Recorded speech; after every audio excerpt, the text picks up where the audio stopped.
እኔ ደግሞ ገንዘብ ቢኖረኛል ዶክተር መሆናለሁ። ኤኒዋን ስልክ ቁጥርና ሳምቲንግ ካለው ሶሻል ሚዲያ አካውንት መክፈት ይችላል። ዝም ብሎ አሁን እስቲ ዩቲዩብ ላይ ገብተው ፍርፍር አሰራር፣ እንቁላል ፍርፍር አሰራር እያሉ ሰርች ነው ውስጥ በ100 ሺዎች የታዩ በ800 ሺህ የታየ ቪዲዮ አለ። ሶሻል ሚዲያ ላይ መስራት ኦፕሽን ነው ወይስ ግዴታ ነው? ኤኒ ቢዝነስ ሶሻል ሚዲያ ላይ አይስራና እናያለን እስቲ ከተወሰነ ዓመት በኋላ። ሶሻል ሚዲያ ማለት ማህበራዊ ሚዲያ ነው። ኤኒዋን ስልክ ቁጥርና ሳምቲንግ ካለው ሶሻል ሚዲያ አካውንት መክፈት ይችላል። ቲክቶክ ሲከፍታውን የስራ ልምድ አይጠይቅ፣ የትምህርት ደረጃ አይጠይቅም አይደለም። ልክ አንተ እንደምትከፍተው የሰፈር ዱርዬ ልጅም ይከፍታል። ምንም ማድረግ አችልም። እሱን ያው የቲክቶክ ኮሚኒቲ ጋይድላይን ውስጥ ካላስቆመው ድረስ የፈለገውን ያክል ይሄዳል። ያ ስለዚህ ኢትዮጵያ ውስጥ ሰው ማሰብ ያለበት ምንድነው፣ የሆኑ እብድ ልጆች እዚህ ጋር እንትን እያሉ ስለሆነ ብለው ዲስከሬጅድ መሆን የለባቸው። በቃ የራሳቸው ጉዳይ ባል። አንተ ግን ልክ የሆነ ቆሻሻ ውሃ ላይ ንጹህ ውሃው ስታፈስ ያኛው እየወጣ እንደሚሄደው አንተም ጥሩ ጥሩ የምትለውን ፖዚቲቭ የሆነ ነገር ይዘመታ ያዛ ነገር ላይ መጨመር ነው የምትችለው። መንግስት እስካልቀጣው ድረስ ኮሚኒቲ ጋይድላይኑ እስካልያዘው ድረስ ምን ታደርገዋለሽ? ያንን ሰውዬ ገብቷል። ሶሻል ሚዲያ ላይ መስራት ኦፕሽን ነው ወይስ ግዴታ ነው ብለን ስናስበውን ወደ ግዴታ እየመጣ ነው። ገብቷል። የሆነ ኦፕሽን ከመሆን ራሱ እያለፈ ነው አሁን ኢትዮጵያ ውስጥ በተለይ ባለንበት ሁኔታ ማለት ነው። ኤኒ ቢዝነስ ሶሻል ሚዲያ ላይ አይስራና እናያለን እስቲ ከተወሰነ ዓመት በኋላ። ገብቷል። ኤኒ ፕሮፌሽን ያለው ሰው ያንን ፐርሰናል ብራንዱን እስቲ በሶሻል ሚዲያ በደንብ አያሳድገውና ከዚህ በኋላ የሚመጣውን ነገር ራሱ ጉዳት ሲደርስበት ይገባዋል። ሱቆች አሁን ለምሳሌ አንድ ሱቅ ያለው ሰው አጠገቧ ያለ ሌላ ሱቅ ካለ በቃ ለምሳሌ እንደዚህ አጋጥሞኝ ስለሚያውቅ ነው ትሸጣለች፣ እቺኛዋ ደግሞ ገበያ የላትምና ጥንቆላ ነው ስትል ነበር ለረጅም ጊዜ። እንዴት ነው ጥንቆላ ነው ምናምን ሱዳን ሄዳ እዛ ጥቁር ዶሮ ምናምን ያ ግን እሷ ሶሻል ሚዲያ ላይ እያስተዋወቀች ነው።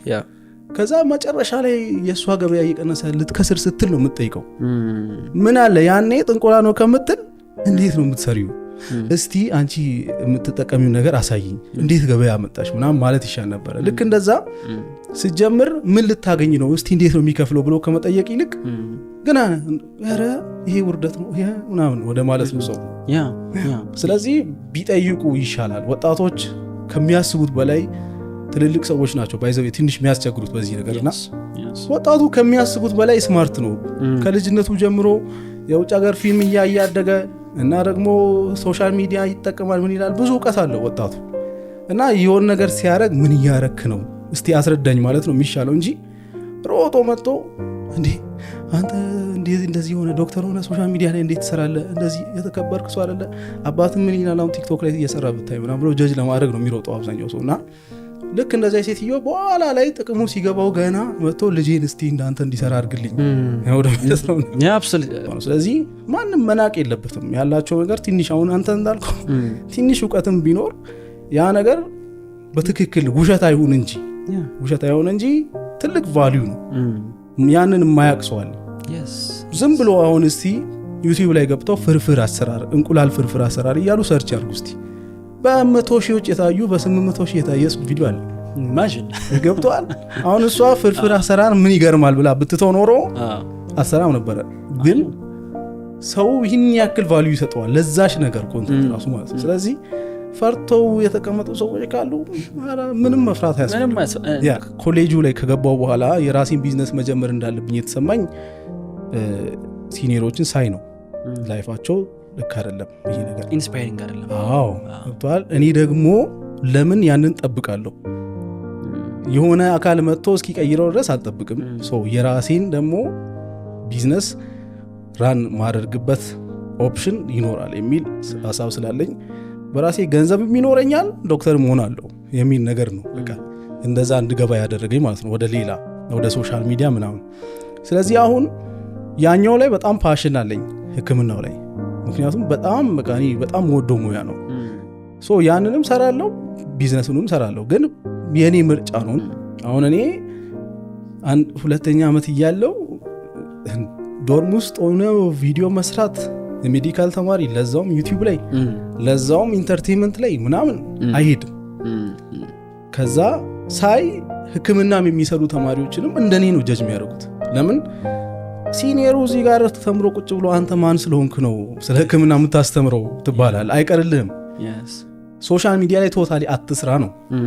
ከዛ ግን ይሄደ ሳይ አንዳንዱ ምንም ማድረግ ሳይችል ሲቀር እንትንም ሄተርም ይሆናል። ባይዘው በቃ ማሰናከል ብቻ እንትን የሚል ማለት ነው። የራሱን ጉድለት አላስፈላጊ ቁጥጥር ውስጥ እስከ መግባት ድረስ ትላንት ቪዲዮ ፖስት አድርጌ ዛሬ ሆስፒታል ከገባው ትላንትና ነበረ ወይስ አልነበረም እስቲ ቼክ ይደረግ እስከ ማለት ነው። በጣም አላስፈላጊ የሆነ ቁጥጥር ውስጥ የሚገባው። አንዳንዱ ደግሞ ያኔ ስለተቸ ብቻ ሼም የሚይዘው አለ፣ ዝም የሚል አለ፣ አያወራም ያኔ ምክንያቱም እንዴት ምናምን ብለዋል። አንዳንዱ ደግሞ ተቀይሮ ይበልጥ ደግሞ እንዴት ነው ምስራ ውስጥ ያሳየኝ ምናምን ወደ ማለትም ይሄዳል። እና መጀመሪያ ላይ ስላላወቁ ባለመንቃታቸው ይመስለኛል። ይሄ ነገር ደግሞ መልሶ እነሱ ነው የሚጎዳው እንጂ አንተን አይጎዳም። ያለ መንቃት ችግር ነው ይመስለኝ እኔ ያንን አስቴት እንዲሰጡ የሚያደርጋቸው ነገር። ሌላ ደግሞ ኢነርጂ ይጠይቃል። ለመስራት መጀመሪያ ሞቲቬትድ መሆን አለብህ። ሰርተ ቪዲዮ ተጀምሮ እስኪያልቅ ድረስ ደግሞ ዛንን ኢነርጂ ማስቀጠል አለብን። ከዛ በኋላ ደግሞ ኤዲተር ከሌለ ራስህ ኤዲት ማድረግ አለበት ጀማሪ ስትሆን። ያ ሁሉ ፕሮሰስ አለ። ስለዚህ መጀመሪያ ሲያስቡ አንደኛ ይሄንን ምን ላደርግ ነው እየጀመርኩ ያለሁት ሶሻል ሚዲያ ለገንዘብ ብቻ ነው ወይስ ገንዘብን ሌላም ነገር ፈልጌ ነው ወይስ ደግሞ ምን ላገኝበት ነው የሚለውን መጀመሪያ ያስቡበት። በደንብ ብዙ ነገር ያገኙበታል። ከዛ ኒች ሴሌክት ሲያደርጉ በደንብ ያስቡበት። ይቀጥላል ወይስ አይቀጥልም የሚለውን ማለት ነው። ከዛ ግን ኮንሲስተንት መሆን ሲባል ደግሞ ቪዲዮ ሁሌ ፖስት ማድረግ አይደለም። ትክክለኛ ቪዲዮ ሁሌ ፖስት ማድረግ ነው ኮንሲስተንሲ። እኔ የምረዳው ትክክለኛ ቪዲዮ ሁሌ ፖስት ማድረግ። ኦኬ ሶ ቪዲዮ ከሆነ ታደርሳለህ። ዛሬም በየቀኑ መስራት ትችላለህ። ያ ኮንሲስተንሲ ልለው አልችልም። ኮንሲስተንሲ ቪዲዮም ትሰራለህ፣ ትክክለኛ ኳሊቲውም ደግሞ ኮንሲስተንት ነው። ምግብ አሁን አንድ ቤት ሄደ ዛሬ የበላው ምግብና ነገ ሲለያይ እኮ ያቺ ምግብ ከዚህ በኋላ ጥሩ ምግብ ቢሰሩ ራሱ እንዳትበላ ነው የምታደርገው አይደል? ስቲል አቅርበዋል፣ ኮንሲስተንት ናቸው ማቅረቡ ላይ፣ ግን ምግቡ ተበላሽቷል። ጥሩን መጥፎ ያሸንፋል ሶሻል ሚዲያ ልክ እንደዛ። ስለዚህ በተቻላቸው መጠን ኮንሲስተንት ለመሆን ሲሉ አሁን ዝም ብሎ የሚለፉ ልጆች አሉ። ኮንሲስተንት ሆንኩ ብለው ቪዲዮ ዛሬ ስለለቀኩኝ የዛሬ 2 ቀን በቃ ግዴታ ቪዲዮ መልቀቅ አለብኝ ብለው ኳሊቲውን ረስተው ኮንሲስተንት ለመሆን ቢታገሉ ሰዎች አሉና ኮንሲስተንሲ ማለት እንደዛ አይደለም። ኮንሲስተንሲ ማለት ኦዲየንስህን ፐርሰናል ብራንድህን የሚገልጽ ያንተንም ይሄ የገነባው ነገር የማያፈርስ ነገር ሁሌ መስራት ማለት ነውና እኔ በኮንሲስተንሲ በጣም አምናለሁ። በዚህ መንገድ ከሆነ ግን ዝም ብሎ ያገኘውን ሁሉ እየሰራ ኮንሲስተንት ሆኖ ቢለኝ አንዳንድ ሰው ይመጣና ይለኛል እኔ 2 ዓመት ሆነኝ ዩቲዩብ ላይ ግን እምቢ አለኝ።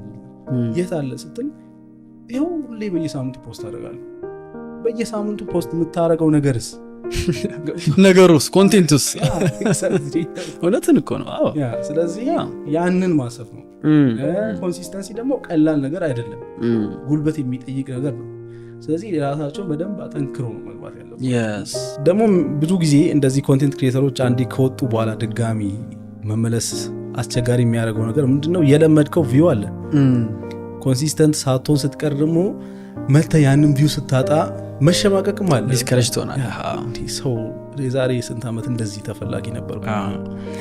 ቅድም ባይዘው ይሄ ፖይንት ትልቅ ፖይንት ነው። ኮንሲስተንት ሆኖ መቆየት፣ ቪው ራሱ ያንን ቪው እያገኘ መቆየት፣ ከዛ ደግሞ ጥሩ ኮንተንቶችን ይበልጥ ራስን አፕግሬድ እያደረክ መሄድ በጣም ትልቅ ነገር ነው እና ያንን ሉዝ የሚያደርጉ ልጆች በእንትን ብቻ አይደለም ባይዘው ሳይኮሎጂካሊም ነው የሚጎዱት። እኔ ብዙ ጊዜ ያጋጠመኝ ነገር ማለት ነው። እና ያ እንዳይፈጠር መጀመሪያውኑ መጠንቀቅ ያስፈልጋል።